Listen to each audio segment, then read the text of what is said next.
Shalom, selamat malam Bapak, Ibu, dan kaum muda gereja. Malam hari ini kita akan mendengarkan renungan sebelum kita tidur yang terambil dari Matius 4 ayat yang ke-24.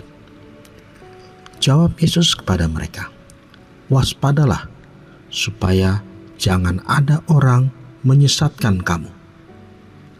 Saudara yang kekasih, jalur lalu lintas dari Jakarta ke Puncak seringkali terjadi kemacetan, dan tidak sedikit orang yang tidak sabar lalu mencari alternatif jalan lain.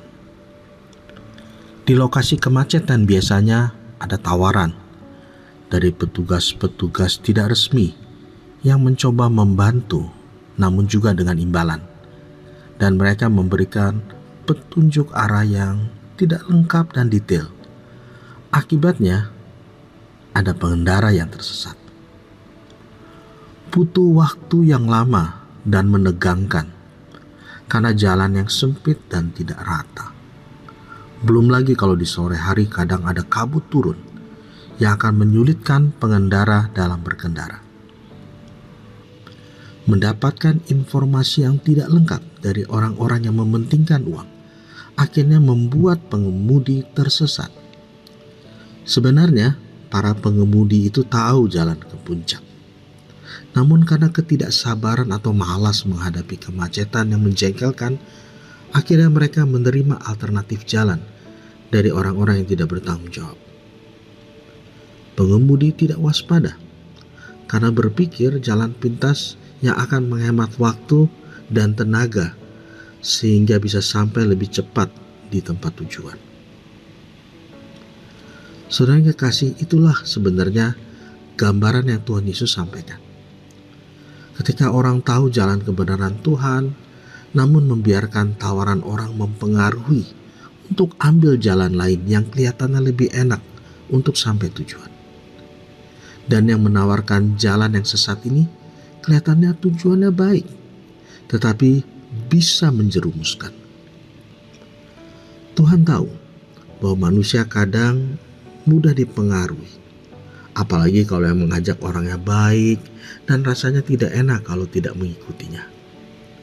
Itulah sebabnya Tuhan Yesus ingatkan, waspada. Artinya penyesat itu tidak jauh dan ada di sekeliling kita. Dan zaman ini penyesat itu lebih mudah masuk lagi karena bisa ada dalam genggaman kita sehari-hari, yaitu salah satunya gadget yang kita pakai. Perkembangan teknologi saat ini luar biasa, apalagi ditambah dengan AI atau Artificial Intelligence yang bisa menjawab segala macam pertanyaan kita. Bahkan ada sebagian dunia ini mulai dikendalikan oleh informasi yang berbasis AI. Bahkan saat ini Artificial Intelligence sudah menjadi banyak penasihat, terutama bagi kaum muda untuk menuntun jalan hidupnya. Waspada adalah pernyataan Tuhan Yesus untuk kita. Kita bisa menerima segala macam tawaran, nasihat dari berbagai macam cara. Namun, ketika semuanya itu membuat kita menjauh dari Tuhan, itu pasti jelas bukan dari Tuhan. Saudara yang kekasih, di luar Tuhan Yesus, kita akan sesat. Seperti domba yang terbatas penglihatannya dan tidak bisa mencari jalannya sendiri. Kita butuh tuntunan Tuhan, karena hanya pimpinan dan tuntunan Tuhan saja yang bisa menuntun kita kepada jalan yang benar. Amin.